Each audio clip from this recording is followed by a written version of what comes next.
ផ្លែឈើញ៉ាំអូស្ដាយល្ហុងបងប្អូននេះល្ហុងខូចអស់ញ៉ាំអស់ពាក់កណ្ដាលញ៉ាំអត់តាន់លើខូចអស់ចូលមាត់ធំហើយធុងសម្រាមហ្នឹងខ្ញុំហៅមាត់ធំហើយមានស្វាយខ្ញុំដាក់ស្វាយមួយចាហៀងហើយនឹងចេកមួយកណាត់ហើយទឹកដោះគោវិញខ្ញុំប្រើនេះបងប្អូនអលម៉ុននេះលើកមុនខ្ញុំប្រើអុកមាវឥឡូវនេះខ្ញុំមកសាកអលម៉ុនម្ដងអលម៉ុននេះក៏អอร์ហ្គានិកដែរណាបងប្អូនអอร์ហ្គានិកដូចគ្នាកិនឲ្យដាក់ទឹកកកមកបងប្អូនចង់ផ្អែមថែមស្ករ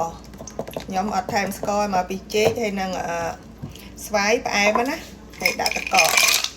លាយស្រូវសាលីបងប្អូនស្រូវសាលីនេះយើងកិនឲ្យម៉ត់ភ្លាមមួយគ្នាហើយយើងបឺតញ៉ាំឆ្ងាញ់កបជីបងប្អូនហើយនេះកិនរួចហើយនេះរសជាតិផ្អែមហ្មងឆ្ងាញ់ចំណែកទឹកដោះគោអាល់ម៉ុននេះវិញបងប្អូនយកអាអុកមាវទឹកដោះគោអុកមាវវារៀងជាតិខ្ទិះជាងអានេះរៀងវារៀងខ្ចីរៀងស្រាលជាង